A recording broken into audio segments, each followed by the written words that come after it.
Well, it's good thing I have House of the Dragons queued up because it's going to be a long, long year. Oh, and hello, and thank you for tuning in. I am Casper Villa. Are there Lakers to talk about? Yes, there is plenty of Lakers talk to discuss. Unfortunately, it's not on the side of the pendulum where it's positive, where you're feeling pumped, you're feeling enthused. You're feeling like, all right, we've turned the next page. We're ready. We're ready to capture this season, and we're ready to capture the imagination of all of these Laker fans who've been behind us through thick and thin. Well, unfortunately, much like the movie The Groundhog's Day. I'll give you a winter prediction. It's going to be cold. It's going to be gray.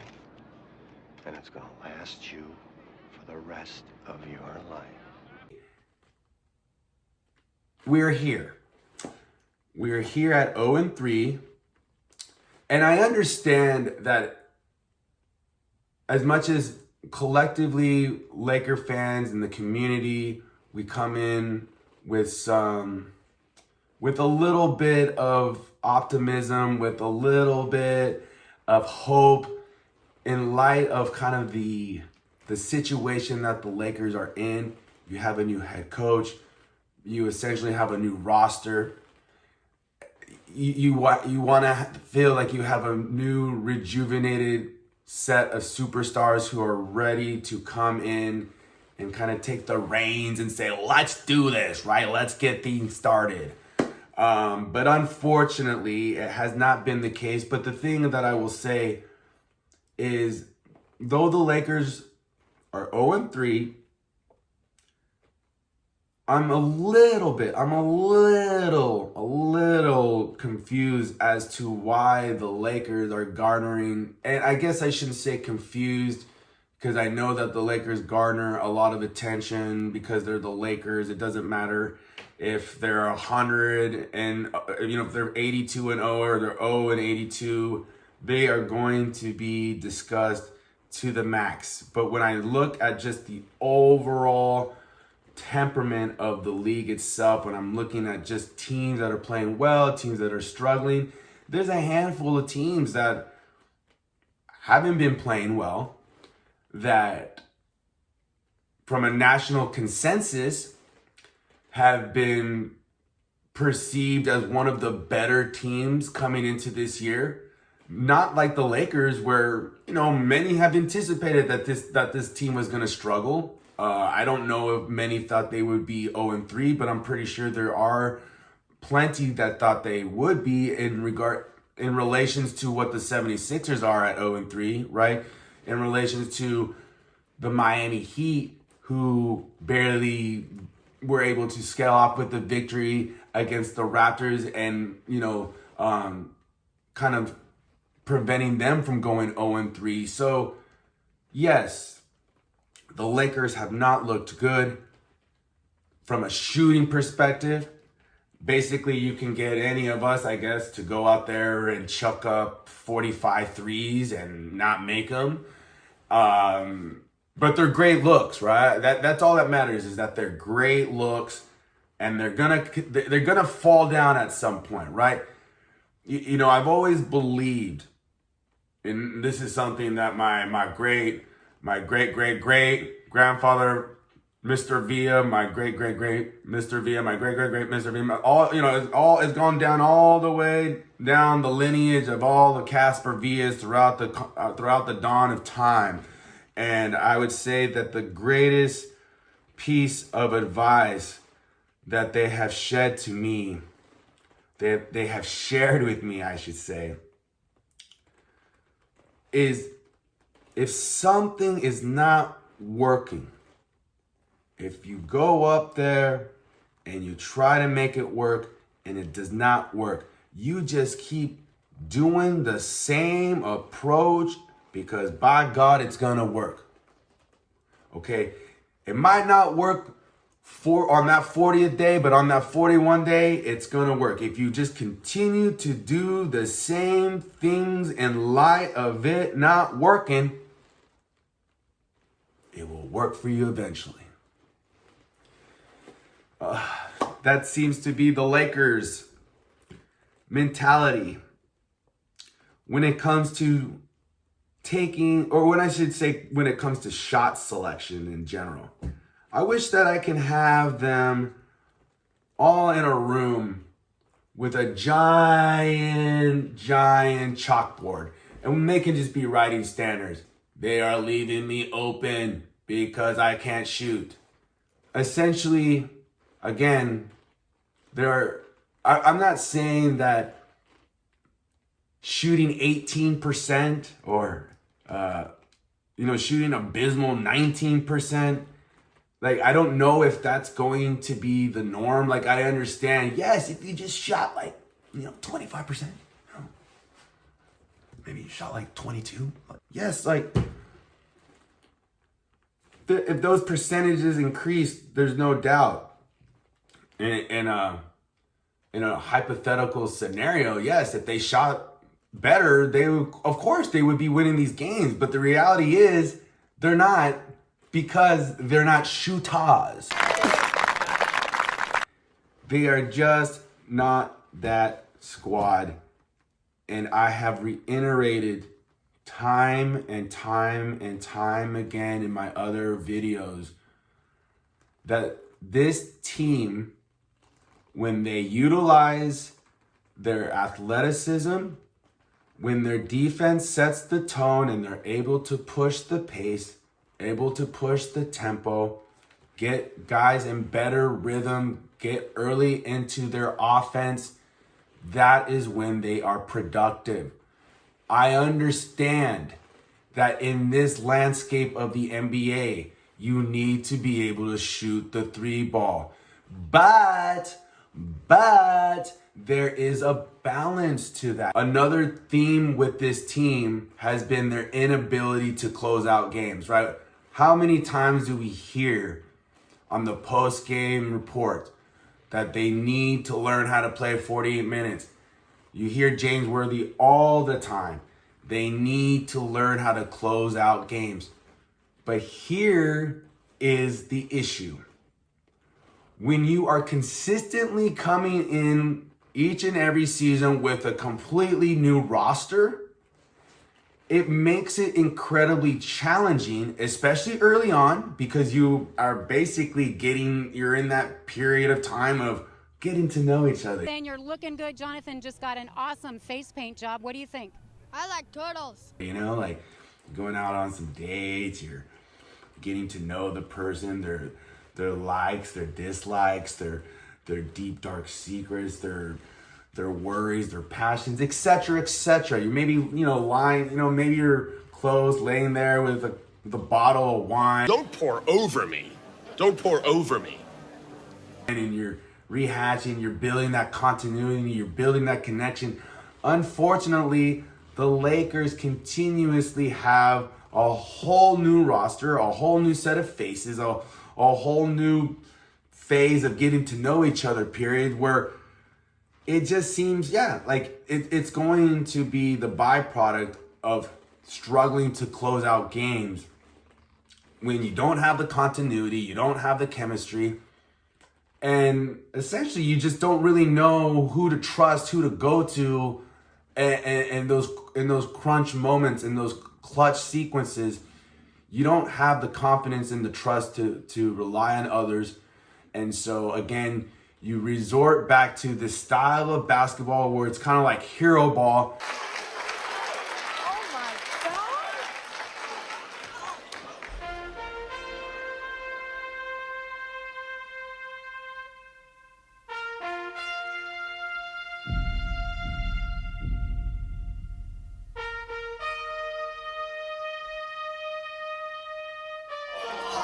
So much is made about they need to get shooters. They need to get shooters. Why don't they have any shooters? It's like,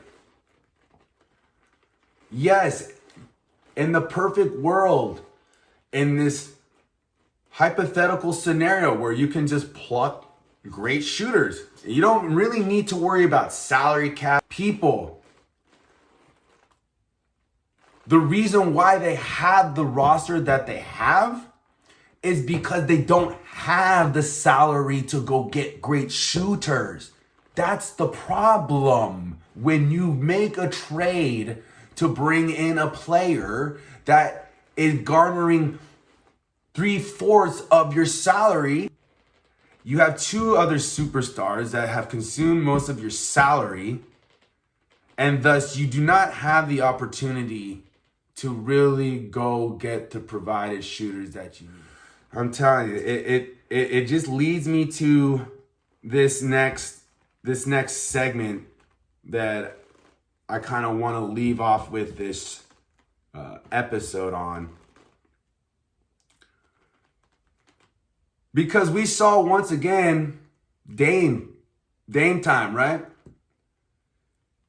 There's three things that are consistent in life: death, taxes, and Dame Lillard dominating the Lakers. Like, from the moment this guy came into the league, the moment that he played the Lakers in the preseason, I believe as a rookie, even when Kobe was there, the dude rises when he plays. I mean, against a lot of teams, but most in particularly the Lakers. He seems to love playing the Lakers, which introduces me in this segment that I'm going to be coining as the Fist of Fury. Kind of like the Arthur moment, right? When he's just going to lay down the law. He ain't taking it anymore. Dame, 41 points on 15 of 25 shooting, 6 from 13 from 3-point. The guy had like 28 points or so by halftime. And it's just statement games, you guys. At the end of the day, your superstar's got to come out and be a superstar. And I understand that LeBron James does so much for this team. I understand that Anthony Davis does so much for this team. But by God,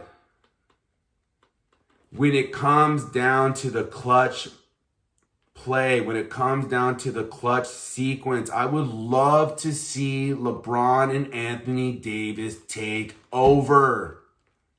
Like we see players like Dame, like we see from guys like Devin Booker or Ja Morant, Steph Curry. Like, your superstar is a superstar for a reason. Like, in these moments, when the games are close, that's exactly what you want to put your superstar in. That's the situation that you want from, like, that's the situation that you want to be in. You want to keep the game close, so at the end, you have your superstar take you home. And unfortunately, our superstars are just getting outdude. Like, Anthony Davis was playing incredible defense. Guy had 6 blocks. Like, not going to take away what he provided from a defensive approach. And offensively, he was being assertive. He was imposing his size and imposing his will inside. But again, he just disappears. Like, just disappears down the stretch of the game where you really need his offense. I guess I say he disappeared offensively down the stretch when you really needed his offense. I know LeBron James contributed. He had his 20-plus points, has 8-plus rebounds and all. But it's just not enough. And I understand that LeBron is in his 20th season. He's longer in the tooth. We can't expect him to always be at the highest of highest levels, but if you are still that player, if like we are still viewing LeBron in that stratosphere as one of the best in the league, then you got to flex it, man. Either you or Anthony Davis, one of you have to flex it, and you have to make that statement. I don't care if it's in the beginning of the game, at the end of the game. It just seems like, and I know it's been LeBron's mythology. I know it's been his approach ever since he's been in the league. I hear from everybody. He likes to fill out the game. He likes to dip his toes in the water before he completely immerses himself in it. I get it. Like there's strategies that players have in filling out the game. But we're 0-2. And you have an opportunity to win this game. You need to go full beast mode. You need to flex yourself that I am the superstar of this league. I am a force to be reckoned with, and I'm going to take over this game offensively. And it just seems that LeBron, and I get it, he can't be attack mode all the time, but the man has become so reliant on 3-point shots. Like, it's like he wants to kind of usher in this new style of a Curry 3.0 or something, where you're taking these deep threes from half court. You're like, yes, you make a few in a row, and then you just keep shooting them. Like, despite the fact that you have these small defenders guarding you, despite the fact of seeing 2 possessions in a row, 3 possessions sometimes of you just literally getting anything you want, and then you just revert back to just taking these long, ill-advised shots. You are not Dame Lillard. You are not Steph Curry.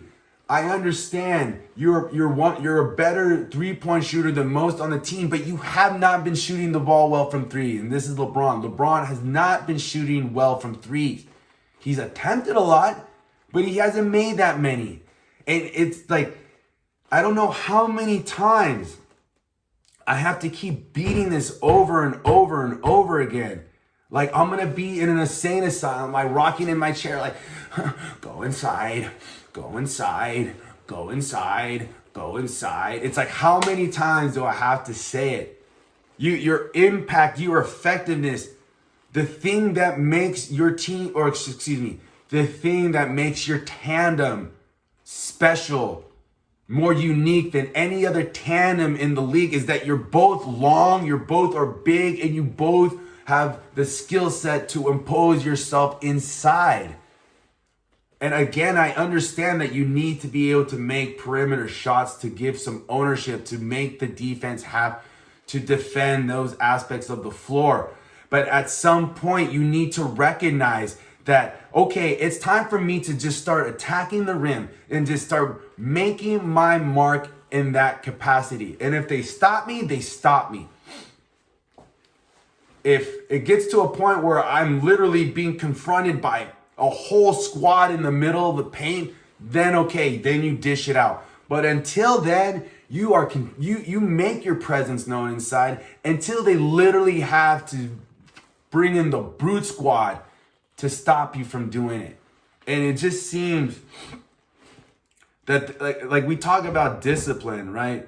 I mean, the Lakers had, again, the points in the paint. I always bring this up because it's something that just is a revealing to how well the Lakers are able to impose themselves when they do it consistently. They, again, had 60 plus points in the paint. Okay? But yet you're taking 25 threes, and I understand, or it was 33. I understand that, it's less than what they have taken but you're just not making them. It's just, when you're shooting in the teens percentage-wise from 3, it's laughable at this point now. And it's more laughable, but it's frustrating because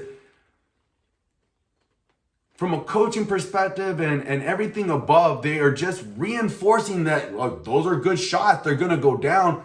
I mean, they make them in practice. Did you ever think that maybe, like, in practice, it's a different atmosphere? Or more importantly, like, you're shooting against each other, like you're defending each other. Maybe it's not the same as playing against other opposing talent.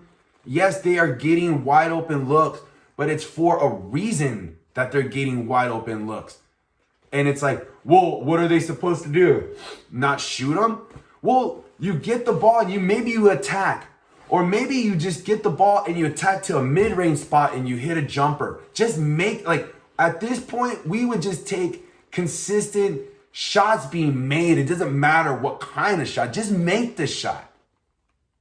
Because again, you are getting in a position where you're playing close in these games. These last 2 games have been close. Games that they could easily have won if you are just maximizing your shot selection. If you're simply just saying, you know what?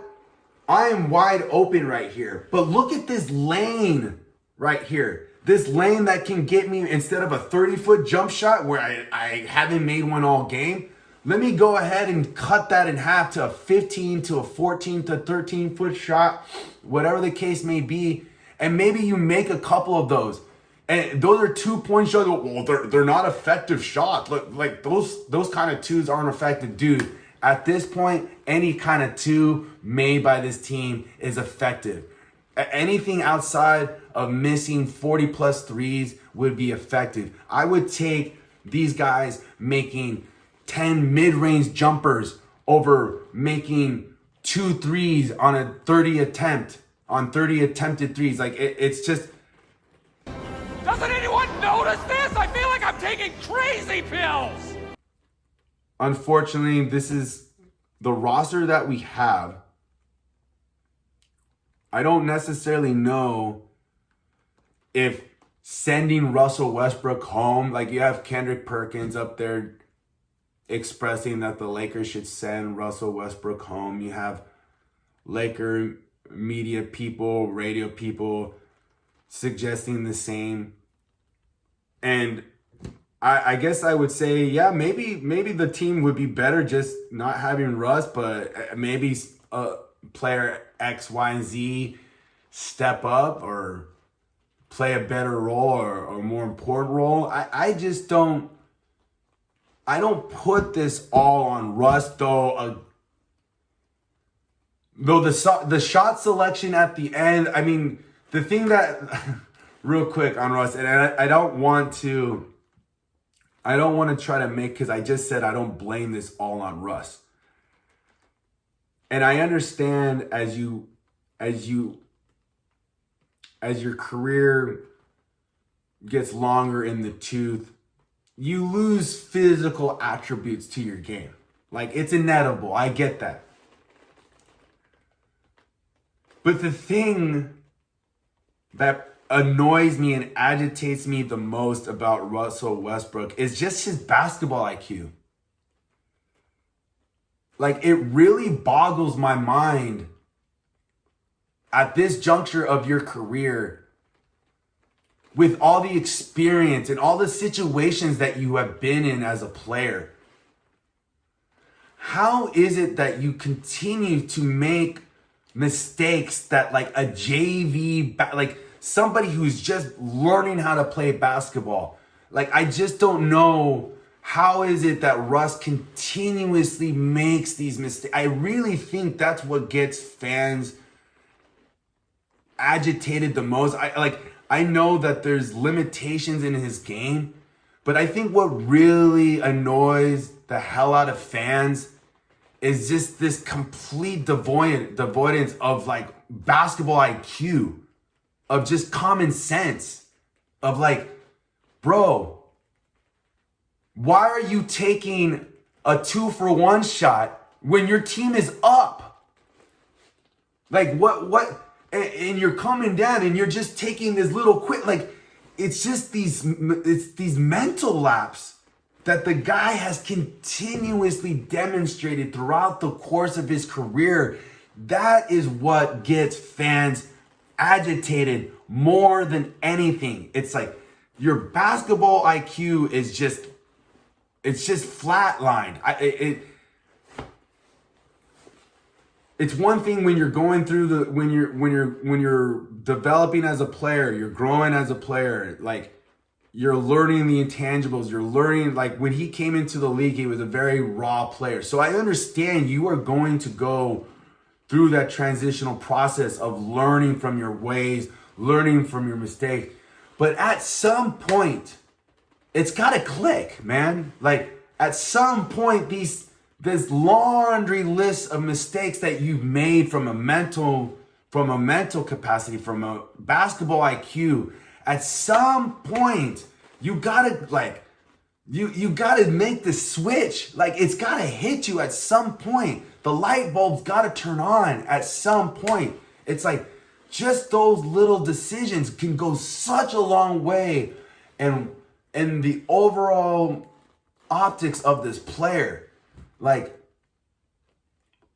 when you're going over and you're not shooting the ball well, and they ask you, how do you think you played? And you say solid. It's like the man is just devoid of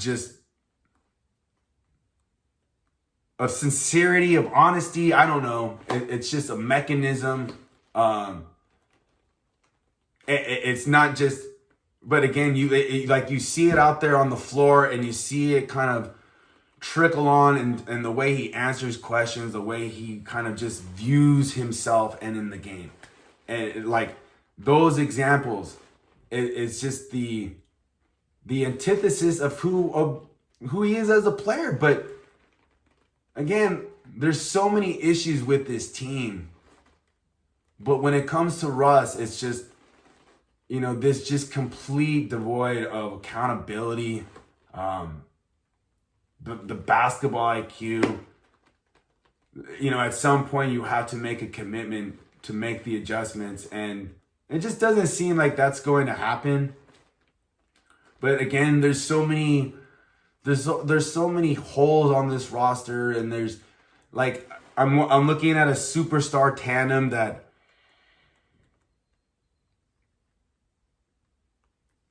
it's just not gonna cut it,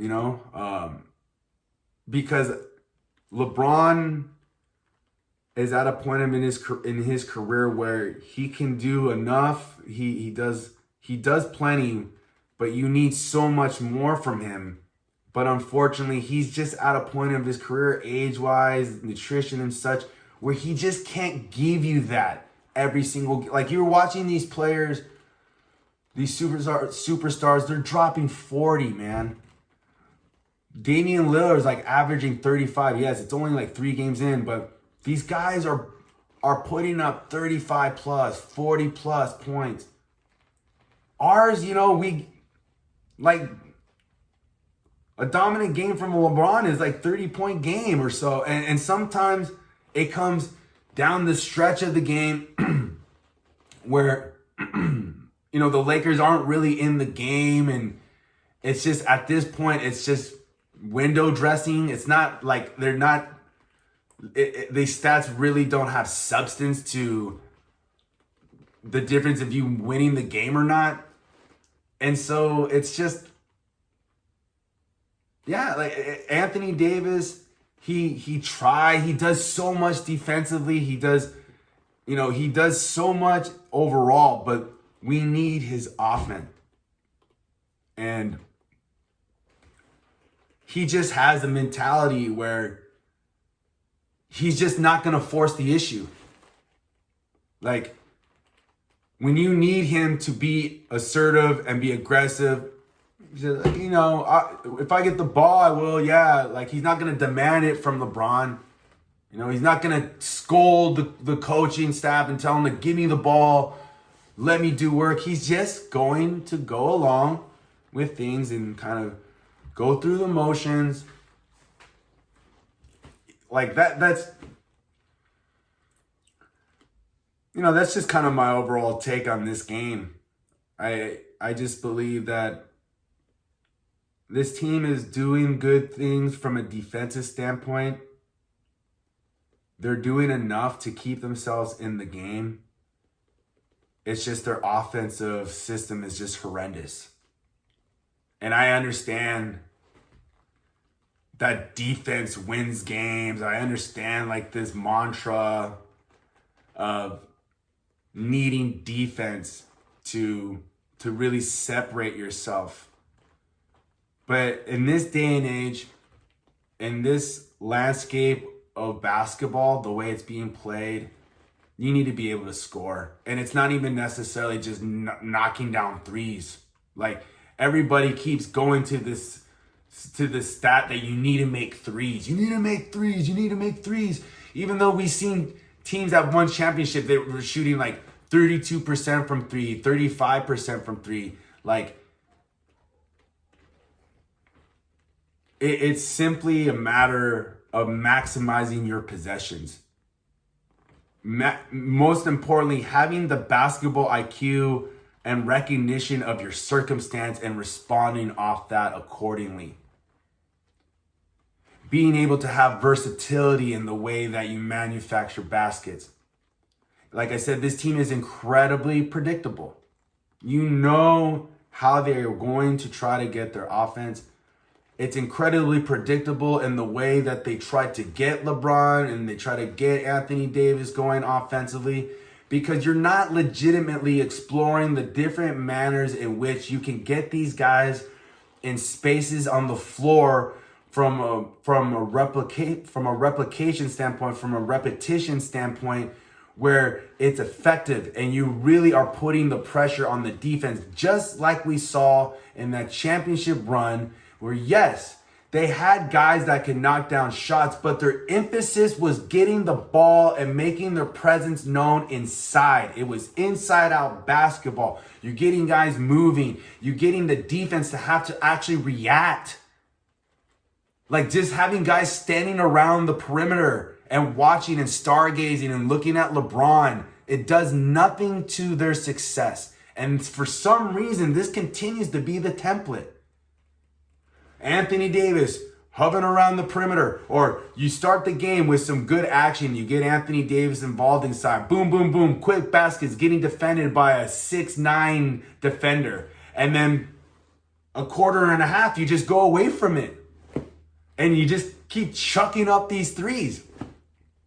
And you keep saying, hey, our best player, or one of our best player, our big, our 6'11" center, like we're playing this small ball lineup, which is supposed to be our dominant lineup, but you're not utilizing Anthony Davis in a manner where he can be dominant in these small lineups. Instead, you have him around the perimeter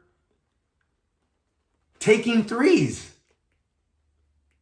Like, what's the advantage of Anthony Davis, you're arguably one of your best players? I don't care about the other guys making their threes if it's going to take away from what you get from Anthony Davis. If Anthony Davis is standing around the perimeter because you need to create spacing when nobody's cutting to the basket, everybody's just staying around the three, like what good does it do? It's nothing but a disservice. Having Anthony Davis out around the perimeter rather than being inside, making a defense have to react. Like the Lakers have shot pretty well from the free throw line. They shot 80% yesterday, but they only attempted 20 free throws to the Trailblazers 27, and they're not even a big team like the Lakers. Or excuse me, their superstars aren't even big. Like the Lakers are collectively not a big team, but your two main superstars are. They're bigger than most of the people that are out there defending them. But you're gonna take them off the pressure. You're gonna let them off the hook because you hover around and you take these shots that are not conducive to what is your strength. It is the definition of insanity. And with that, my friends, I'm going to conclude this episode. This is a furious one. I'm telling you, I'm agitated. I'm frustrated, just like all of you. You know, I even wore my three-peat Lakers champion jacket just to kind of remind myself. You know, I'm not saying that I'm going through that, you know, that Lakers midlife situation where I'm reminiscing on what the good days. I'm just reminding myself, you know. And I'm trying to remind the fan base of what this organization used to resemble. How it used to go about conducting itself. Not having just kind of throwing them on the roster and just seeing what sticks. You know, making these trades just to kind of solve the issue in one decision rather than building a team. Like, ay. Well, anywho, Laker fans, let's keep the peace, right? Let's keep the faith. Let's keep ourselves in somewhat of a positive mindset. Keep reminding ourselves it will be okay. Have a good one, y'all. I'll see you. Peace.